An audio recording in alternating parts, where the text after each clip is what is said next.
Hi viewers, welcome to my Silai Mantra. मैं गायत्री आसेरी आज आपको लेडीज़ स्कार्फ की कटिंग और स्टिचिंग दोनों ही बताने वाली हूँ। मेरे पास ये वेस्टेज कपड़ा है, यानी कि सूट में से बचा हुआ कपड़ा है। आप जो मार्केट में स्कार्फ मिलते हैं उससे भी बना सकते हो।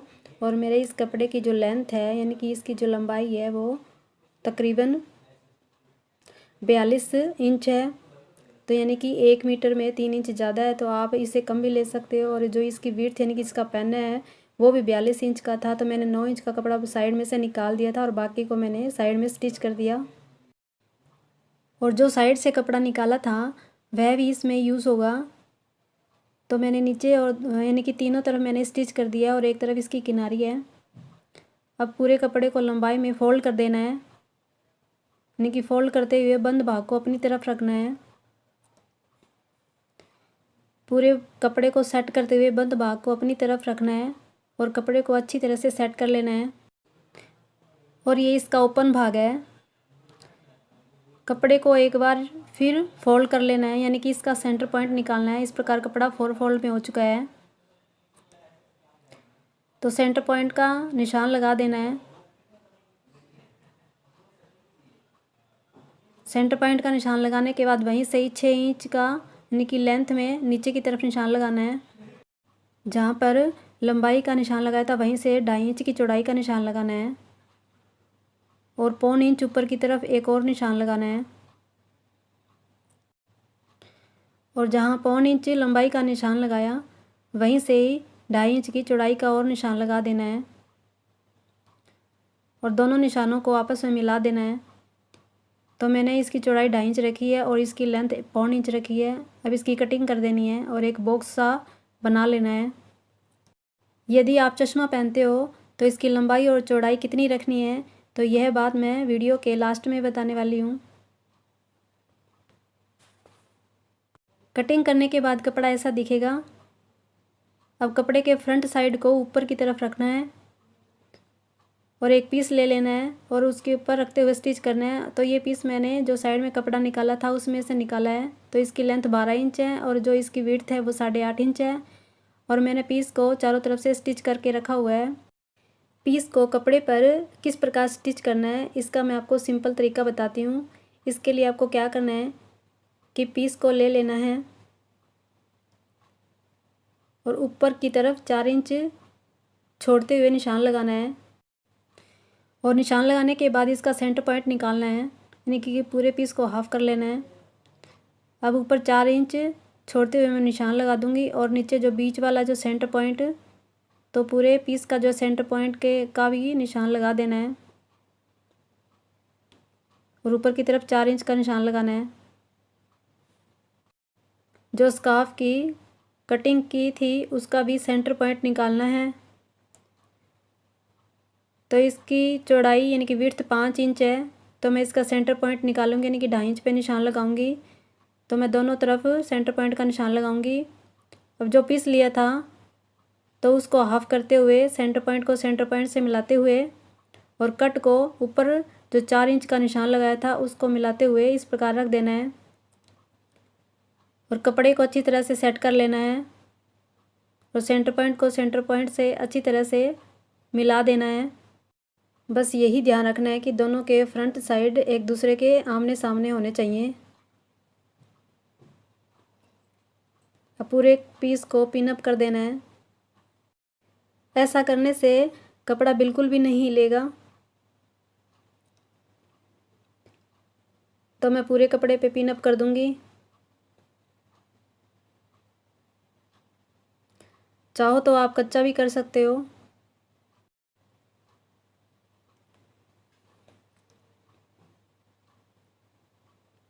पिन अप करने के बाद कपड़े के इस तरफ से जो आपको स्टिच करना है, यानी किस तरफ से आपको कपड़े के स्टिच करना है, तो मैं इसके चारों तरफ से स्टिचिंग कर दूंगी।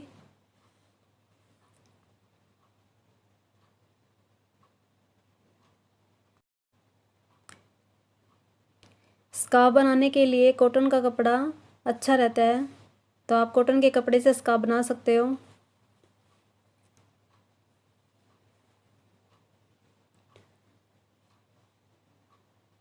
तो मैंने इस पर स्टिचिंग कर दी है। स्कार्फ के फ्रंट साइड में पीस जुड़ चुका है। अब इसकी कटिंग करनी है, और कटिंग करते टाइम यही ध्यान रखना है, जो नीचे वाला पीस है वो कटिंग में नहीं आना चाहिए, यानी कि कटना नहीं चाहिए। तो मैं इसकी कटिंग कर दूंगी। तो इस प्रकार बीच में से कट लगाते हुए इसकी कटिंग करनी है, और इसके कोने की ध्यान से कटिंग करनी है, ताकि जो कोनों में सिलाई है वो कट ना हो जाए। कटिंग करने के बाद पूरे कपड़े को बाहर की तरफ निकाल देना है, यानी कि पूरे पीस को बाहर की तरफ ले लेना है।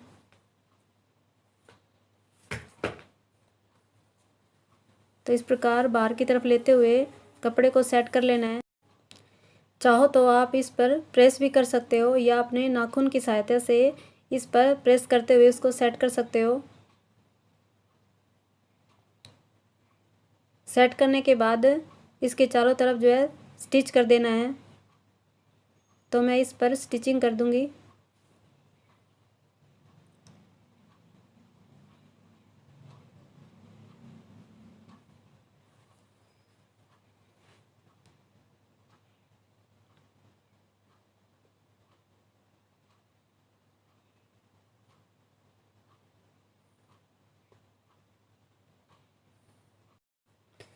स्टिच करते टाइम आपको फिनिशिंग का ध्यान रखना है।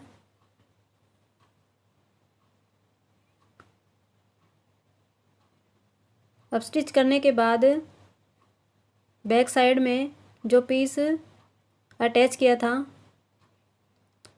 उस पीस के चारों तरफ से सिलाई लगा देनी है। तो मैं यहाँ पर इसके चारों तरफ सिलाई लगा दूंगी। तो मैंने यहाँ पे पीस के चारों तरफ से सिलाइयाँ पहले से ही लगाई हुई थी।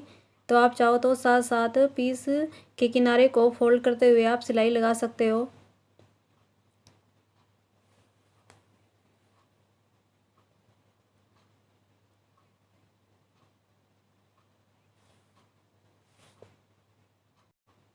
सिलाई लगाने के बाद स्कार्फ की एक तरफ से कम लंबाई होगी और एक तरफ ज़्यादा लंबाई होगी, और जहाँ पर कम लंबाई है वहीं पे ही आपको निशान लगाना है।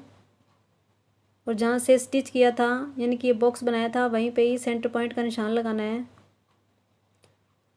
और सेंटर पॉइंट का निशान लगाने के बाद वहीं से ही लेंथ में 5 इंच का निशान और लगाना है।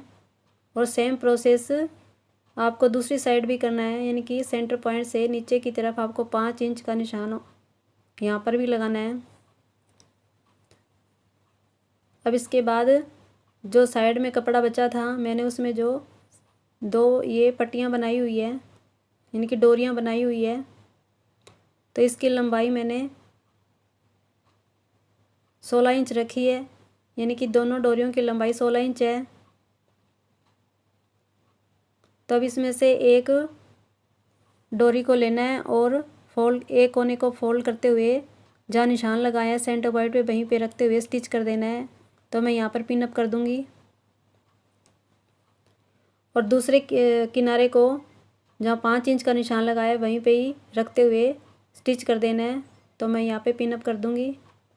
इसी प्रकार दूसरी साइड भी इसके एक किनारे को फोल्ड करते हुए यहाँ पे स्टिच कर देना है, और इसके दूसरे किनारे को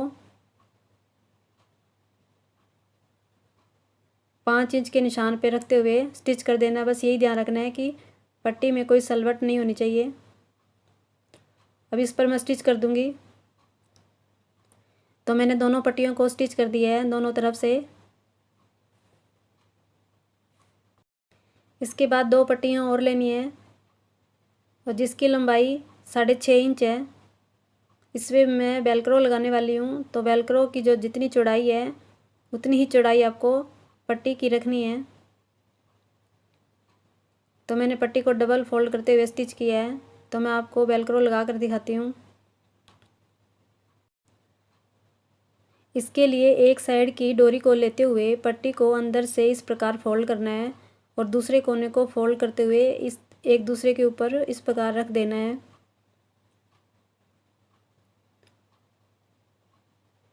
और जो वेलक्रो है वो इसके ऊपर रखते हुए चारों तरफ से स्टिच कर देना है। बस यही ध्यान रखना है कि स्टिचिंग करते टाइम जो ये पट्टी नीचे स्टिच में नहीं आनी चाहिए। इसी प्रकार मैं दोनों पे लगा दूंगी। वेलक्रो लगाते टाइम यही ध्यान रखना है कि जो नीचे वाली पट्टी है वो स्टिच में नहीं आनी चाहिए। यदि आपके पास वेलक्रो नहीं है तो आप इन डोरियों की जो लंबाई है वो ज़्यादा रख सकते हो और पीछे से बांध सकते हो।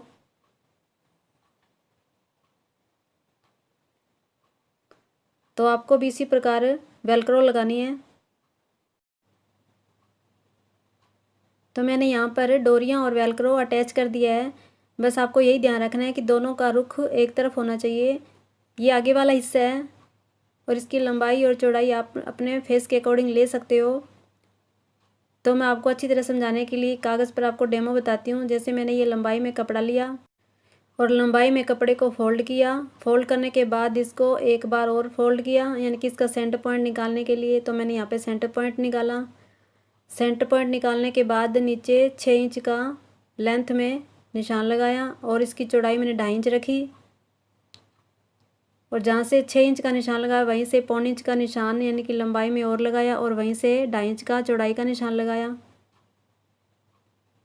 इस प्रकार दोनों को आपस में मिला दिया। ये 2.5 इंच की है और ये 1.25 इंच रखा। तो इस प्रकार इसकी कटिंग कर दी।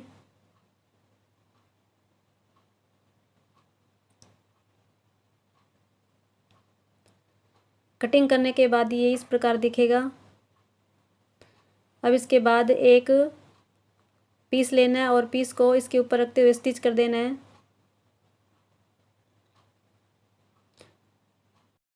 स्टिच करने के बाद पीस को बाहर निकालते हुए बाहर की तरफ स्टिच कर देना है। और उसके बाद यहाँ सेंटर पॉइंट पर निशान लगाना है और नीचे 5 इंच का लेंथ में निशान लगाना है।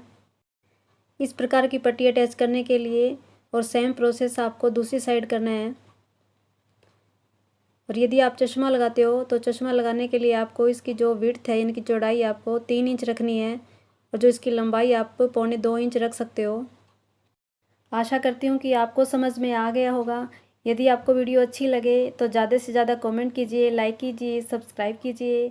नेक्स्ट वीडियो में फिर मिलेंगे, तब तक के लिए बाय बाय।